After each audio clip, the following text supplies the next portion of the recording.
Alright, so there's a fresh A24 horror movie out for the summer.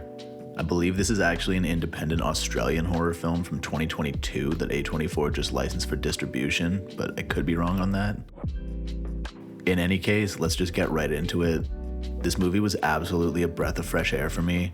I haven't seen a horror movie that really sketched me out this much in quite a while. In many ways, it actually reminded me of like the early Insidious movies in a really good way. Definitely a much better movie than The Red Door was. What I loved about this movie is that it just didn't hold anything back. It fully went for it.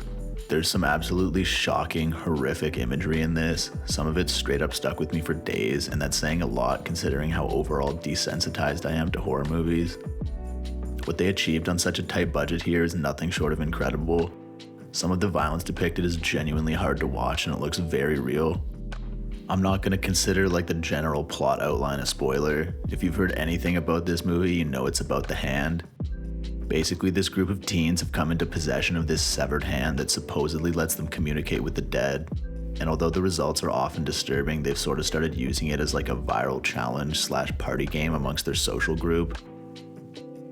I love this because it's exactly what I think would happen if a group of young people actually experienced this in real life.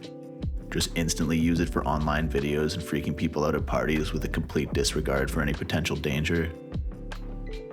There's been countless horror movies that start with a similarly awesome concept like this one, but the majority of the time what ends up happening is the hook is fresh for about 30 minutes and then after that they don't really know how to keep it going and it ends up getting convoluted or fizzling out by the end.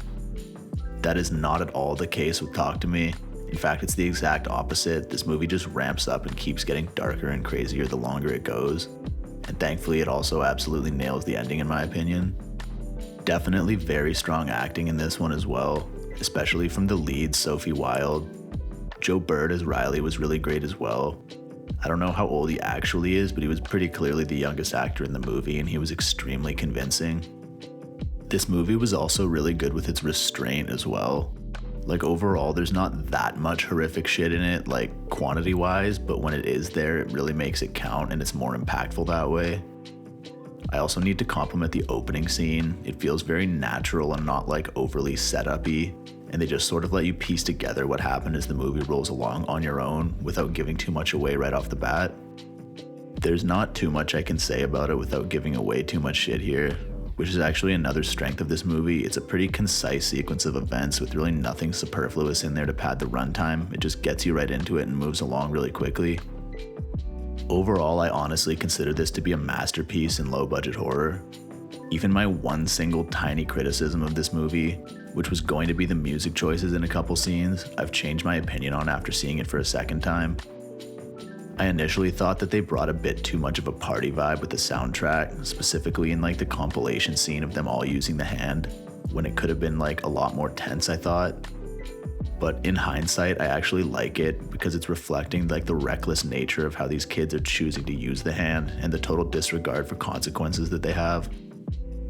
So yeah, all in all, just a really incredible horror experience that I will definitely be revisiting over the years. This one really stuck with me a lot longer than any horror movie I've seen in quite a long time, and that means a lot in this genre, I feel like. That's pretty much all I got with this one. 100% check it out if you're into horror.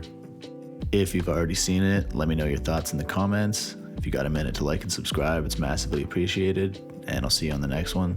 Peace.